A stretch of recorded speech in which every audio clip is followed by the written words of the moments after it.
Assalamualaikum my dear family. Welcome to all of you on my channel Naval by Rafi. Here we are going to start the third part, that is Innocence Baby. So without wasting time, we are going to start. नहा नहीं महापी वो रोता से सिकता खुद को छोड़ने के लिए मिन्नतें कर रहा था।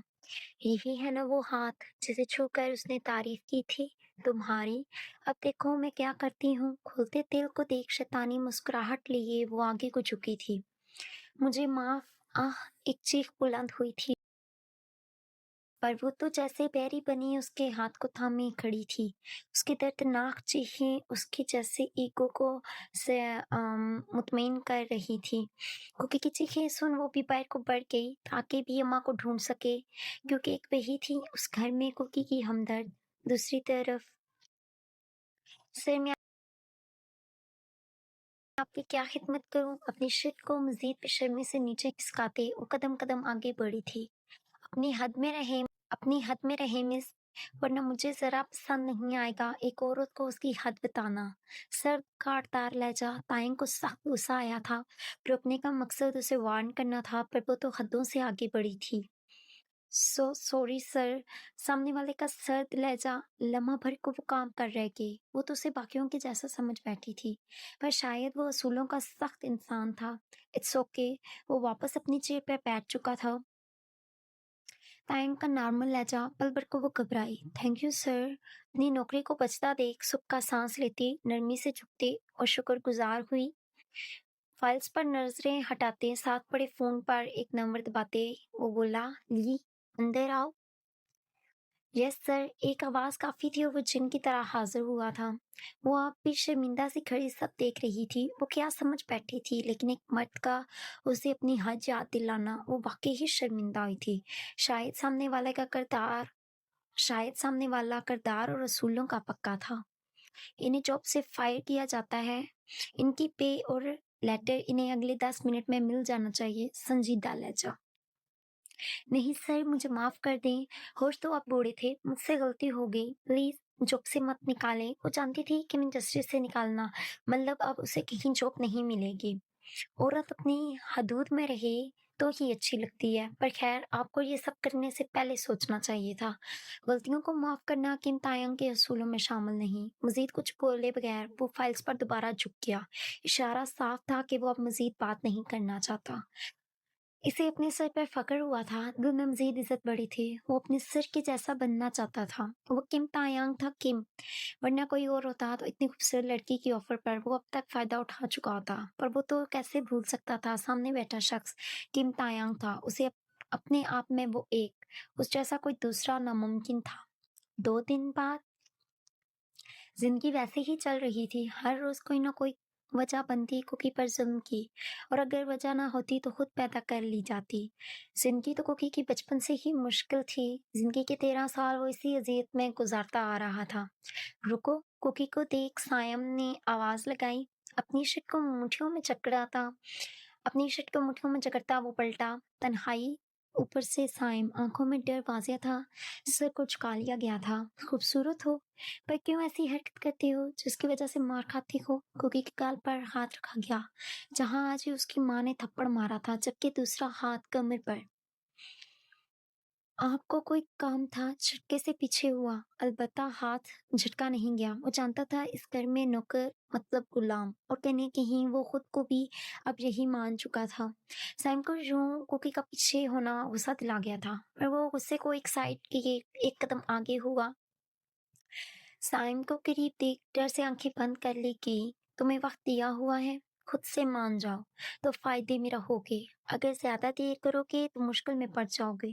कुकी की कमर पर पाँव बढ़ाया गया।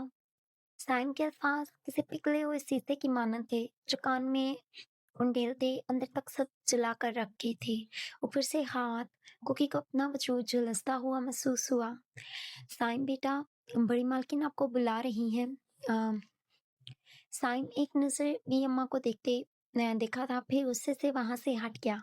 वो बस इंतजार में था जिस दिन भी अम्मा ना हुई उस दिन कुकी को बचाने वाला कोई नहीं होगा। कुकी आप ठीक हैं? ऐसा कदम उठाती वो आगे बढ़ी। कुकी के कालों को हाथों में भरे नरमी से पूछा गया। भीगी सी पलकें उठाई की, नजरें झुर्रियों से भरे शफाफ नर्म से चेहरे पर अटकी। वो ज़हीर थीं पर कुकी के लिए हर बार उसकी हिफाजत करने पहुंच जाती थी। कब से रुके आंसू मोती आंखों से बह निकले थे। कब तक भी अम्मा, कब तक? साइम भाई मुझे क्यों इस तरह छूते हैं? वो मुझे भी अपने छोटे भाई की तरह क्यों नहीं पेश आते? मुझे नहीं पसंद उनका मुझे यूं छूना। वो छूते हैं तो कुकी को अजीब लगता है।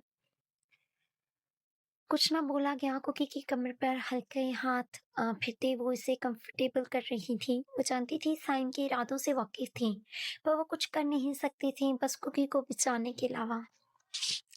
दूसरी तरफ मेरी डील साइन कर रहा हूँ और मजीद कोई बहस नहीं। नजरें कॉफी बनाते शख्स पर गाड़ी गईं। आयन कॉफी बनाते हाथ लम्बे पर को रुकी। वो जानता था वो असूल पसंद इंसान दुनिया में एक ही शख्स के लिए अपने तमाम असूल भूल कर उससे नफरत का रिश्ता रखे हुए है। मत भूलो तुम मेरे वकील हो। तुम्हारा काम मुझे एडवाइस देना है। क्या करना है क्या नहीं फैसला मेरा होगा। नजरें अब खफा से शख्स पर जो कॉफी डालते वजूद पर थी। नजरें अब खफा से कॉफी डालते वजूद पर थी। तुम शायद भूल रही हो इसके अलावा भी हमारा एक रिश्ता है। रिश्ते लफ्ज पर जोर देते याद दिलाया गया। कॉफी अब तायन के सामने रखते वो भी पास ही बैठा। इस रिश्ते का तो लिहाज है वरना किम तायंग की मर्जी के बगैर कोई मेरे सामने खड़ा भी नहीं हो सकता। आपके हाथ की कॉफी मुझे बहुत पसंद है। मौजू बदला गया। मुझे तकलीफ दे रही हो ये सब करके। छोड़ दो। नरमी से तायंग का हाथ थामा गया। छोड़ ही तो नहीं सकता। तुम जानते हो ना मुझे उस शख्स से दुनिया में सबसे ज्यादा नफरत है। उसकी हर एक चीज पर सिर्फ किम तायंग का हक है। मैं उसे सब छीन लूंगा। बस करो तायंग। तुम्हारे चचा को मरे हुए सालों हो गए। अब क्या फायदा ऐसे दुश्मनी का? अगर उन्होंने तुम्हारे पापा को मारा था तो वो खुद भी तो वैसी ही मौत मरे हैं ना। तो फिर बदला कैसा? समझाने की एक कोशिश की गई। नहीं छोड़ सकता ना। ये उस शख्स के हिस्से की आखिरी ज़मीनें थी जो मैंने खरीद ली। अब उस शख्स का इस दुनिया में कुछ नहीं बचा। इसकी हर चीज़ पर अब किम तायंग का नाम है, ना वो रहा ना उसका नाम। उसने तायंग को देखा पर काफ़ी के मग से उड़ता धुआं उसके चेहरे को छुपा सा गया। सर झटकते वो उठ खड़ा हुआ। और अगर कुछ रह गया तो? न जाने वो इस सवाल क्यों पूछ बैठा था। नामुमकिन। सब तो तायंग अपने नाम कर चुका है, अब बस कुछ नहीं। चलता वो भी उसके साथ आ खड़ा हुआ। फिर भी अगर कुछ रह गया तो? नज़रें अब साथ खड़े तायंग पर थी। बस पर उसके तासरात को पर पाना नामुमकिन था। कितने अरसे से वो साथ थे, पर जैसे अब भी वो उसे पहचान नहीं पाया था। अगर हुआ भी तो किम तायंग उसे अपनी मलकियत में लाने में देर नहीं करेगा। उस शख्स का नाम भी नहीं रहने देना मैंने इस दुनिया में। चीज़ तो बहुत दूर की बात है। मैं दुआ करूंगा कुछ भी बाकी ना हो। दिल से दुआ की मैं तायंग की नफरत और उसका जुनून देख बस दुआ ही कर सका। वरना कुछ लाखों की जमीन करोड़ों में खरीदता है। पर वो तायंग था। उसकी नफरत भी सस्ती कहाँ थी। भी अम्मा, हम क्या सच में उस हवेली में जाएंगे? हसरत और हैरत का मिला जुला एहसास लिए पूछा गया। नहीं कुकी बेटा, आप नहीं जाएंगे। बस मैं और सब नौकर जाएंगे। आप यहीं रहोगे। बड़ी मालकिन का हुक्म है। भी अम्मा, आप कुकी को भी ले चले ना। आप जानती हैं ना कुकी को सालों से बंद हवेली को देखने की कितनी हसरत है। आप ताई अम्मी से बात करें ना। ओके, यहाँ पे मैं आप सबको बता दूँ, मेरा दरअसल थोड़ी तबीयत नहीं ठीक, सो उसकी वज़ह से मेरी आवाज़ शायद थोड़ी-सी आप लोगों को डिफ़रेंट लग रही होगी। तो मैं यहाँ पे आपको बता दूँ कि यहाँ पे ये इस हवेली के सामने एक दूसरी हवेली है, जो सालों से बंद थी। वहाँ जाने की इजाज़त किसी को भी नहीं, घर वालों को भी नहीं। दोनों हवेलियाँ एक वसीह रकबे पर फैली थीं, पर दोनों आमने-सामने थीं। गार्डन एक ही था, मतलब बीच में कोई दीवार नहीं थी। आप ऐसे समझ लें कि एक हवेली है और उसी के फ्रंट पे सामने एक और हवेली है। दोनों का दरवाज़ा आमने-सामने है, लेकिन गार्डन एरिया एक है। यानी एक ही रकबे के अंदर वो 2 हवेलियाँ बनाई गई हैं, ठीक है? ठीक है, मेरा बच्चा, मैं आपको ज़रूर ले जाती पर बड़ी मालकिन का हुक्म है कि आप वहाँ नहीं जाएँगे। हम बस जाएँगे, सब साफ-सफाई करके शाम से पहले वापस आ जाएँगे। वहाँ किसी को भी रुकने की इजाज़त नहीं। बी अम्मा, ले चले ना। गालों को फुलाते वो किसी नाराज़ बच्चे की तरह ज़िद करता बोला। हाय वो मासूम सिर्फ़ बी अम्मा के सामने ही बच्चों जैसे ज़िद कर लिया करता था, वरना उसका बचपन तो 3 साल की उम्र में ही छीन उसे घर के नौकरों के साथ खड़ा कर दिया गया था। मेरी अम्मा का बच्चा यूँ ज़िद ना करे ना। आप जानते हैं ना ये मुमकिन है।